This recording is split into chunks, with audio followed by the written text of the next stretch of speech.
Ayan, unboxing tayo. May binili ako sa Shopee.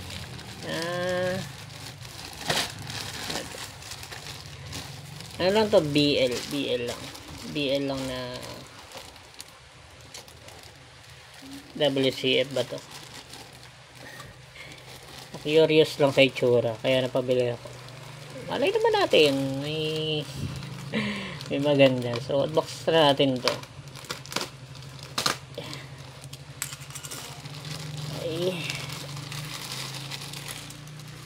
So, ayan, walang karton. Walang ka-safety. Sana walang nasira. Doon naka-bubble wrap naman. Diba? Okay. Ano to guys? Luffy na Gear 5. So, ayan. Sana natin to. Bootleg lang to mga bossing. Bootleg lang. Kuha ko lang naman din siya ng mura. So, gusto ko lang din kasi makita itsura na ito. Medyo curious lang. Curious lang tayo. So, ayan. Ayan natin ang gunting to. May nabili kasi ako noong una nito. Medyo dismayado na ako dun sa una. Try natin. Baka iba itsura ng... Kasi iba gawa ng BL. May box pala to. Nasa loob. And so may box siya. Parang isa lang yung box. Anak ng teko. Ayan. Isa lang yung box. So, may box nga, isa lang. Kasi ba to dito? So, ayan, may box. Kala ko naman, yung box marami. So, isa lang din. Ito pala mukha ng iPhone. Pero ito, ganda. Pwede na to pang pang display ng So, may box. May itong box. Ito lang talaga yung nahabol ko dyan, guys. Masa Luffy. Gusto ko lang makakita to. Though wala pa kasi WCF niyan. Hopefully, magkaroon si Bandai Spirit. Nag-i-issue sila ng bago. So, 4 ang laman na ito. 4 na WCF. So, say natin. Ito isa. Parang nakabukas na. Nakalabas na pala yung kamay. Okay. Then, pangalawa. Ito mga resin lang ang meron nito eh. Resin pa lang. And, pangatlo. Ito meron na nito sa Bandai Spirit. Shonen. Ito malala talaga. Layo. Then, ito pang-4. So, ito lang talaga yung hinahabol ko dito mga bossing. So, medyo maayos naman yung mukha nito. So, doon lang tayo nagkatalo sa may kulay niya talaga. Okay. Sa kulay niya. So, may natin siya. Isa-isahin natin buksan. Para makita rin natin na maayos.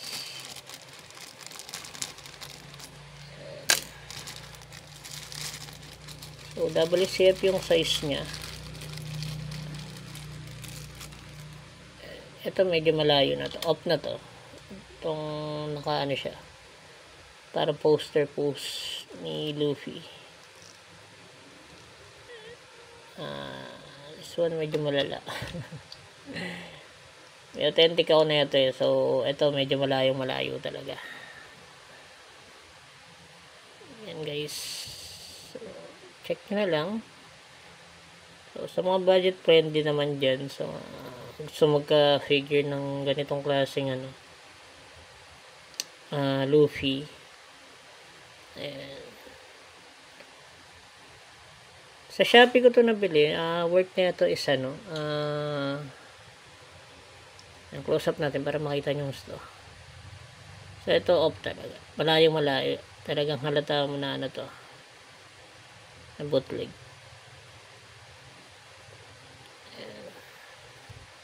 kuha naman yung sombrero. Kunin na lang natin tong ano, effects. Lagay natin sa ibang character, no? So, ayan.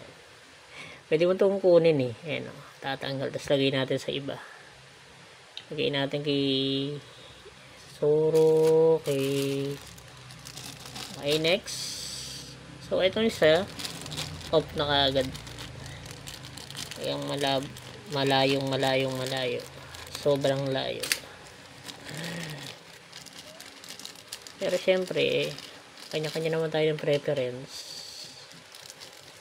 Pagkukolect. Okay. So, yung base niya pares din. Sa gitna rin yung butas. Ito, nagkaroon na ako nito eh. So, ito parang tingin ko medyo maayos ng konti yung muka nito. Kumpara doon sa nabili ko na una. Kasi may nabili ako nito na una. Medyo pangit talaga yung tsura. Pero ito, I think medyo okay naman. Mas convincing dito. Kumpara dun sa isang nabili ko. Saka ito, straight yung weapon niya. Ayan, medyo maayos yung thunder effects dito. So, ito medyo okay. Pwede na to isama sa ano, White Shrine Ruby. Ayan guys. So, pero mukha siyang ano dito. Mukha siyang parang mangkukulang mga itsura eh, no?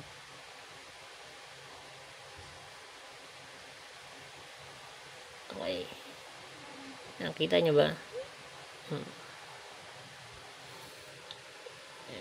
So, pagkatayo niya, so, hindi ganoon ka ano, nakayuko.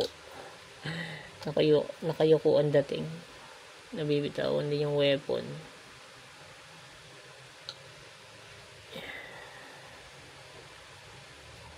Okay. Sa malayo, maganda yung tsura, no? Okay, next tayo.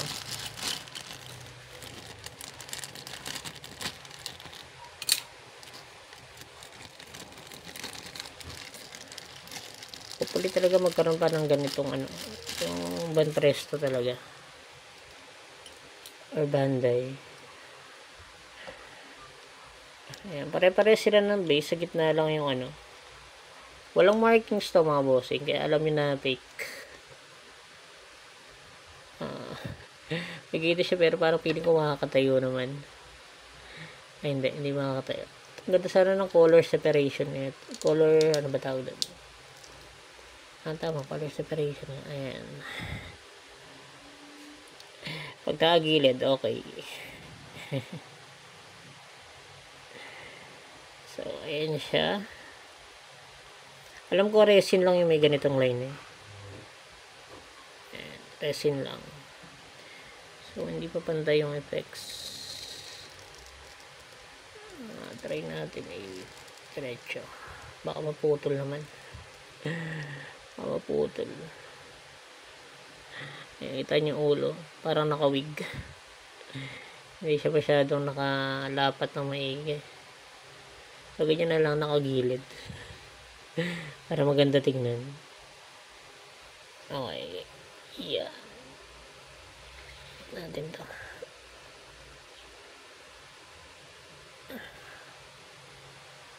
Yeah.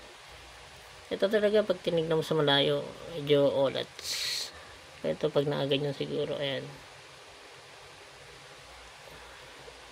Okay, then last one. Ito lang talaga pinakaantay ko. Medyo maganda naman sa akin.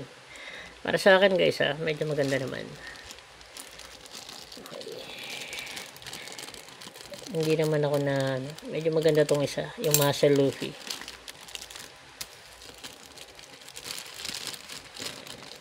Tapos pala nag-live unboxing na lang ako.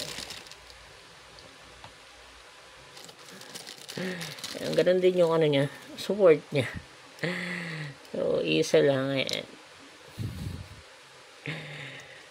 Parang ang laki na ito. Ayan, ang laki niya. O, diba? Ito, medyo panalo dito. Ayan, diba? Medyo maayos to. Ayan, para sa akin medyo maayos to. So, yung color lang ng skin tone niya yung hindi talaga maayos. Ayan guys, check nyo na lang. Baka magka-interest din kayo na kumuha nito.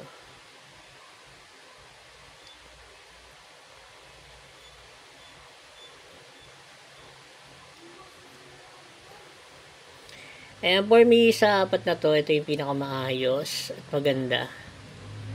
So, pwede, isama sa ano. Hopefully, hindi siya bumigay.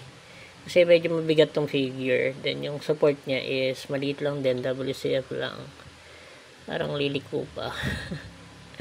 So, ayan, kung makikita nyo, maganda. Maganda yung tsura niya. Okay.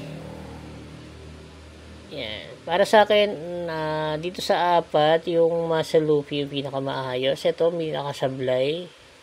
Kung i-rate natin sila kung sino pinakamaganda is muscle, then ito, and ito. Itong tatlo pwede na itong tatlo. Yan, pwede na yung tatlo. At dito is ano talaga? Malayo. Yun, malayo. So, ayan. Oga pa. So, ayan guys, ayan yung ating bootleg na Loopy Gear 5 Nika.